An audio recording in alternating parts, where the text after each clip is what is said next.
Hi, happy Saturday. I wanted to get in the habit of filming Friday reads and just have a goal of posting something regular, and that seemed like the way to do that. Didn't happen.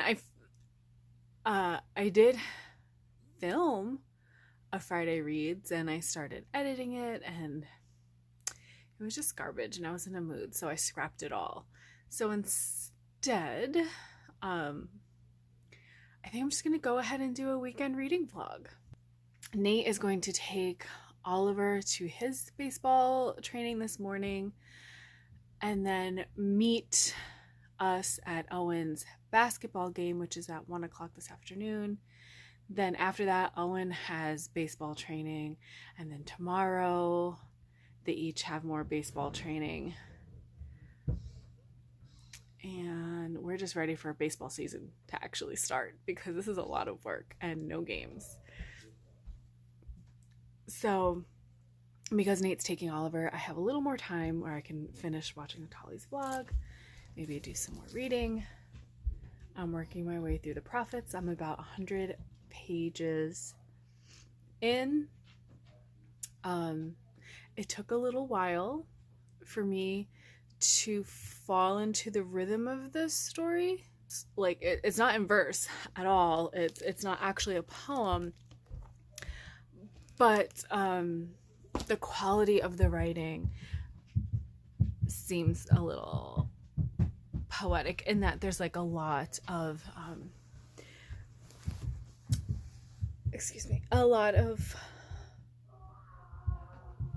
imagery that seems more spiritual. There's a dreamlike quality to it. There's like a call back to like an ancestral belief system. So it was a little hard to like fall into the book. I was at some point wanting it to be written more straightforward and just tell me the story. But yeah, now that I'm 100 pages in, I'm feeling it and really enjoying it. So that's going to be my focus this weekend, and I will check in later. I have not been sleeping well. So I have been very cranky yesterday and today especially. I seem to be in this cycle of like sleeping in shifts where I could fall asleep and sleep for 3 to 4 hours. Then I'm awake for 2 to 3 hours until I could finally kind of fall back asleep and maybe squeeze in another 2 hours. So when I add it all together, I average about like 6 hours of sleep, which is as good as it gets for me. But that break in the middle of being awake and being upset about being awake is really affecting me. I'm not loving it. But it has meant that I do lots of audiobook listening. So this week I listened to The Duff, which was on my TBR for the Now That's What I Call Summer Readathon. And I was really pleasantly surprised by that book. So I'm thinking at the end of the month I'll do like a wrap up of everything I read and just to kind of recap how the readathon went, and so I'll give more thoughts about it then. But I was pleasantly surprised by The Duff by Cody Keplinger.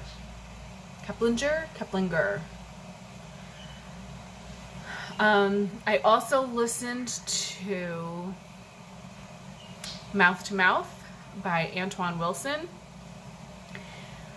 That is one I listened to on Karen of Roving Reader, her recommendation. She loved it. I enjoyed it. Didn't love it. I enjoyed it.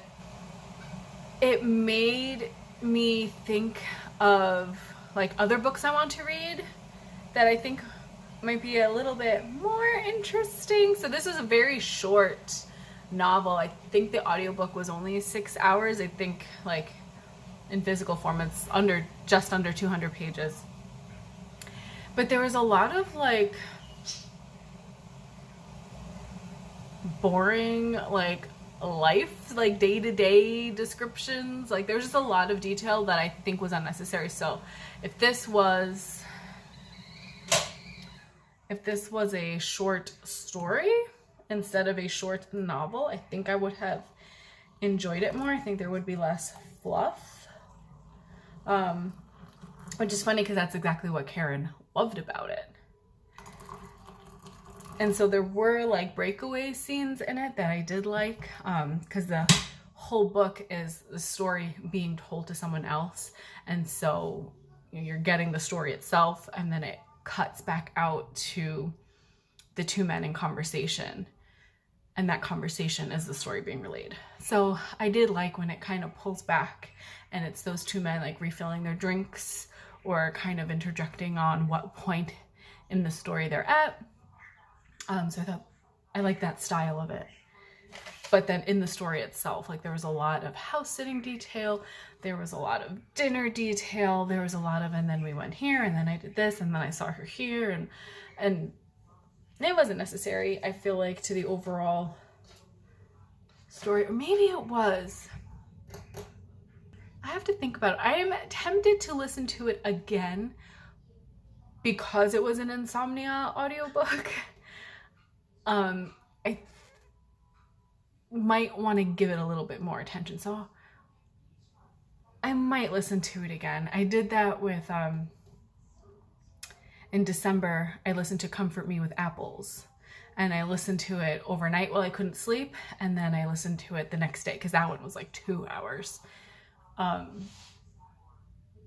And it wasn't that I missed anything, because I mean I was awake and listening, but it's that my mood is different.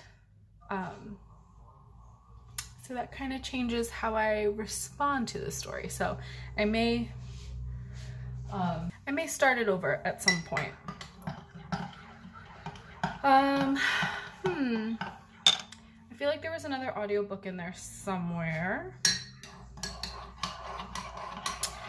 I started an audiobook, I'm not very far into it, called Inferno, and this is a memoir. I forget what the subtitle is. It's like a memoir on motherhood and madness, something along those lines. I'll find a picture there. So I started that 2 nights ago while I couldn't sleep. And that is one that came to my attention from watching Mercedes' Best of 2021 list. And this is a memoir of a Korean American woman, Catherine Cho. And it opens with her in a like non-voluntary psychiatric hospital, and she has developed postpartum psychosis and sees like demons in her newborn son's eyes. So now it's kind of going back, and it's starting with her childhood and her relationship with her parents, her college experience. I'm up to a point where she's kind of breaking away from an abusive relationship she had in Hong Kong. Very well told story. Author narrates it herself. I'm enjoying that.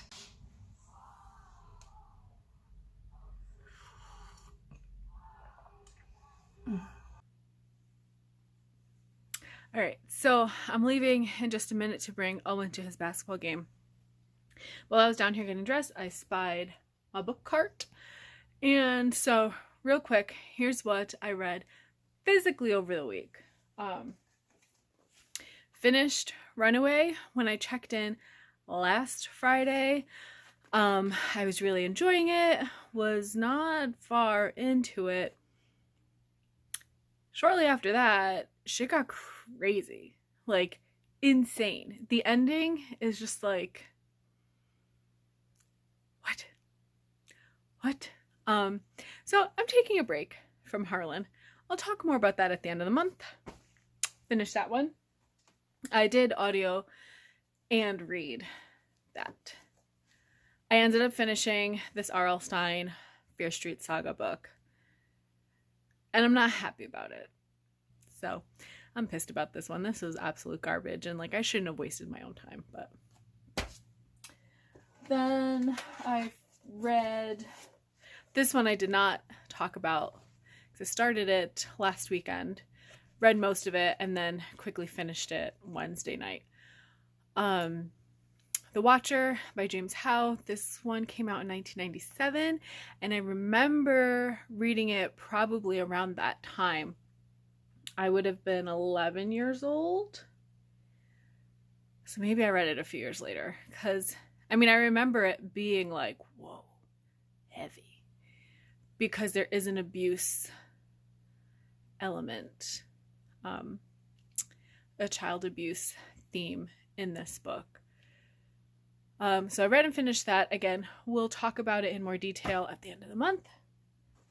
And I mentioned this one. This one I actually did on audiobook, even though I have the physical book. But yeah, it was an insomnia listen. So yeah, even though I had the physical book, knowing how much other stuff I wanted to get through that I didn't have audiobooks for, I took advantage of that being on Scribd. It was on Scribd. Okay, that's it. I am off to basketball.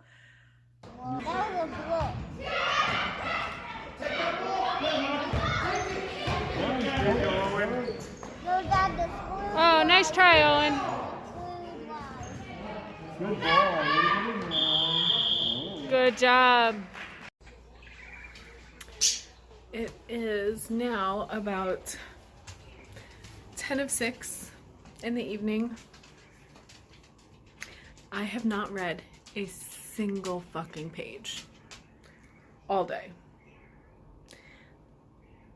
I listened to like 15-20 minutes of my audiobook after I dropped Owen off at his team carpool. And then I just got home and have been not really napping, but like non-responsive on the couch. I don't quite have a headache, but my eyes just feel exhausted. So I actually just put in some dry eye like relief drops. That seems to be helping. These blue light glasses are definitely helping. Ordered pizza for dinner. Oh my gosh.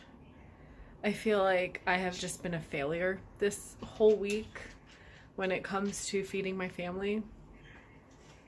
But we had a gift card and a coupon, so pizza for dinner. I'm gonna try and read because I feel like that will help get me out of a funk. Like yeah, I'll be sitting on my ass and sometimes that makes things worse. But it's too cold to go out for a walk. That's not happening. It's also dark, late and dark. So this is not the time of year to go out for an evening walk.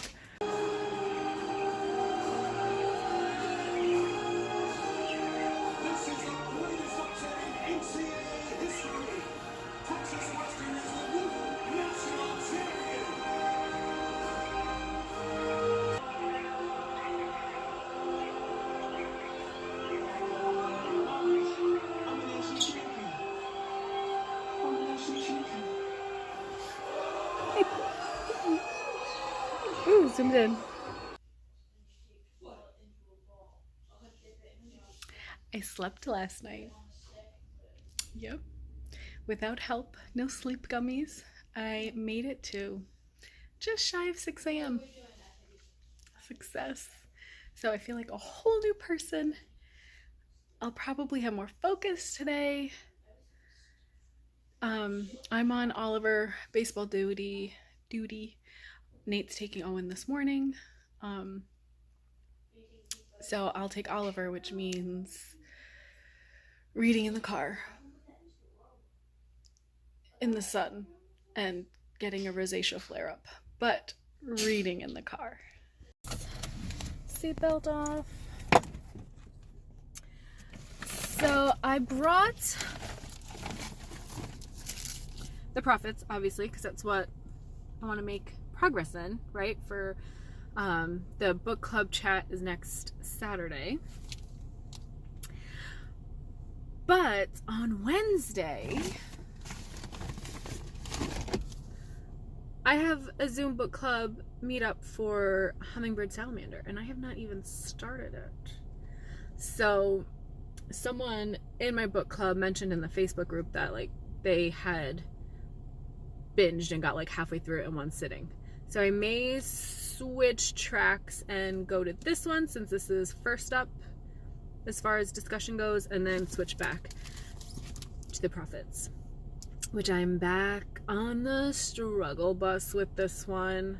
Unfortunately, the style is just not doing it for me, and I'm pretty bummed because the beginning of last year, right? Like everyone was reading the profits and everyone was reading about it. Everyone was loving it.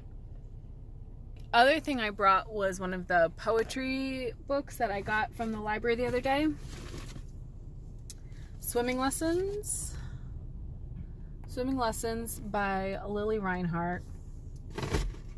And I'm not liking that one either. Like I really want to enjoy poetry, and it's just not happening. Like there's some poetry that I feel like is just too much, like trying too hard and doesn't make sense and makes me feel stupid. And then there's poetry that's almost like too simple, and I'm like, oh, okay, so we can all do this. Like I can do this, and I don't consider myself a poet. Maybe I should be a poet. So I'm on the story graph reading reviews that a review that agrees this is possibly one of the worst books of poetry. So there were maybe 2 poems in this whole thing that actually felt like poems.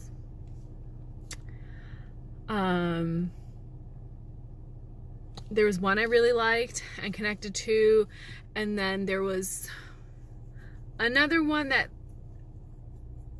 I thought was probably the best until the very last stanza tries to give it like a so go get 'em positivity kind of like wrap up, and just like flop. Don't do that. Don't do that. So I finished it. The search for poetry of my tastes, I guess, continues.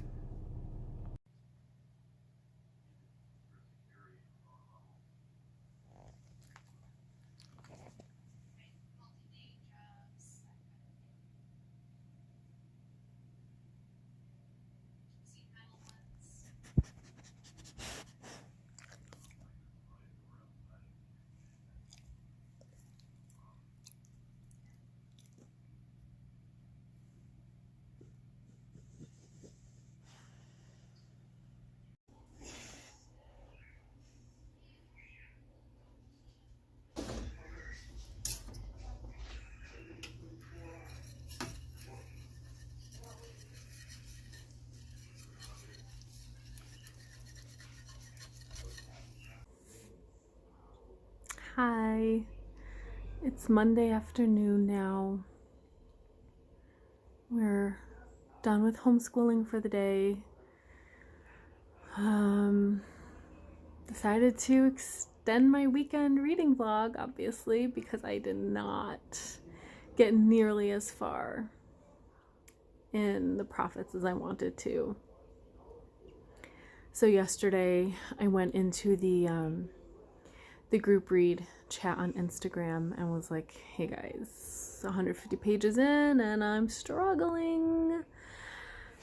And And then the rest of the evening was a lot of chatter in the, in the group DMs with similar opinions that it was hard to read up to a certain point. What elements of the books we found surprising, what parts people specifically had, struggled with. For the most part, everyone seems to agree that like the back half of the book pulls it together and makes it worth it. So that remotivated me. So yay, group read. So then after that, I was able to finish a chapter I was really struggling with. And then the chapter following that was very like old magic-y in tone. And I loved it. Oh my gosh, it was like the best chapter in the book so far. And so I read most of that this morning while the kids were doing their spelling and handwriting. I'm finished with the homeschool mom gig for the day. Nate's working from home today. So when he finishes up, we'll probably go do some grocery shopping together. We'll take advantage of him being home at a good time that we can make it a group effort. I really hate grocery shopping. The kids are watching the new Space Jam movie with LeBron James. They borrowed the DVD from the library last week. So I made them their popcorn, made them their hot chocolate, and now I'm in Owen's room. I'm gonna do it. Let's get back in. I'll let you know how far I've gotten. So I think by Friday night I was at page 100, and here we are Monday afternoon. I'm on page 175. So I guess 75 pages over a weekend isn't bad. It's just not as much as I wanted to do. I did read all of that poetry collection. That was awful. That was awful. I guess you would call like Instagram poetry. Like it's just a sentence with line breaks. And it was really repetitive. It was the same sentiment over and over and over. Not good. And I listened to probably another 25% of my audiobook, the Motherhood Memoir, and I am at the point where, so it goes back and forth in like the present with Catherine Cho in the hospital, and then goes back and she's documenting her trip that she's taken with her husband and newborn son from London, where they were living, to California and across the United States to visit family and introduce their newborn to family along the way. The birth comes across as fairly traumatic. It ended up being a cesarean section. Sounds like it was pretty unexpected. Oh, she had sepsis. And then, so it sounds like she had trouble bonding with the baby in the hospital. And I have a family member who went through something very similar and ended up with some pretty bad postpartum depression. So it's just hard to listen to, and it breaks my heart because I had wonderful pregnancy and birth experiences. Owen's was rough. Owen's was a rough birth. Oliver's was just like magical. The first words out of my mouth as he's like birthed and they're handing him like up over my body to me, I'm reaching for him and I go, I could do that again. Who says that? Who says that? But I guess because I had been so scared throughout the experience that I was afraid this was gonna be my like one and done, and so I was relieved that it went so smoothly. So anyway, I had a wonderful pregnancy and birthing experience. I'm lucky in that way. And still, after Owen, so my second child, 3 months postpartum, ended up with postpartum depression that I tried to hide. And that backfired because that just built over the years. Like, you know, I would feel better and think, okay, I got through it, and then I would suffer again, and trying to deny it was a mistake. So listening to this and hearing what a hard time the author had with the birth and bonding immediately after, and then she had this idea to travel, and she's having trouble sleeping, and the baby cries all night. It's rough to hear. And then she's talking about all of the, you know, with good intentions, all the unsolicited parenting advice you get from everyone. So that's always a treat. And so you could see where it's just a lot of weight on her. And so I'm at the point where, like, she's cracked. She's starting to experience the postpartum psychosis, where she believes she sees like flames in her son's eyes as she looks at him, and the pressure is getting to her. So I reached that point in the story. So I'm liking that audiobook. Liking seems like the wrong word to use, but, you know, or like enjoying the audiobook seems like the wrong word to use when she's documenting this traumatic experience. But yeah, I don't know. How do you describe when you're enjoying a book about a not good thing? How do you just like, so however you describe that's what's happening with this audiobook. But for now, while the kids are watching their movie and Nate's finishing up work, I'm gonna read. Okay, so I'll check in this evening and wrap up this vlog. Bye.